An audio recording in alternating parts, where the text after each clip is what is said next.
you're saying that this is not so much about the numbers, but more the story behind the numbers. So, seeing as we don't have that yet, surely that means that Victoria's contact tracing is just not up to scratch for us to reopen. No, it means no such thing at all. It means no such thing at all. Have a look at Kilmore. Have a look at Shepparton. Have a look at Benalla. Have a look at Latrobe Valley. The list goes on and on. Our contact tracers are pulling this up. That's why we've got 3 cases in Shepparton. We've got, much smaller numbers in other outbreaks. They're not hundreds and hundreds of cases, which they could easily be. And I don't think it's fair to say that we don't have the narrative. We do have the narrative. What I'm saying to you is it becomes more important. We have the story behind each of these cases. And that's in some respects as important, and in some circumstances even more important than the actual numbers. 2 or 3, 5 that are contained, where one person had it, they isolated, the rest of their household isolated, but because of the wildly infectious nature of the virus, the other 4 members in the family got it.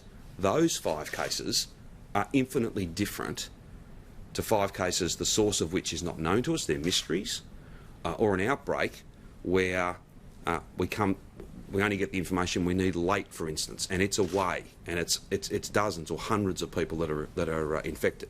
That's the point I'm making. Contact tracing has never been stronger.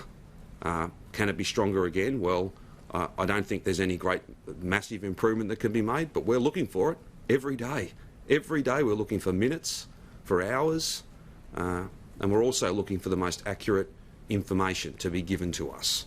We've had a couple of outbreaks in recent times where people haven't told us the truth. You don't get in trouble for telling the truth. It's like talking to your doctor.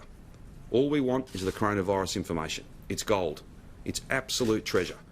And if we get a complete picture, we can really pounce on this, and we can make sure that it only goes, perhaps as far as it's gone already. It doesn't go any further. That's the absolute key point. But didn't Minister Foley say on Friday that the contact tracing software, the CRM, still hasn't expanded as far as it eventually will and needs to? Isn't that a factor? Oh, no. We're very confident. You run systems side by side when you're building a new system. This is all upside. All of this is upside.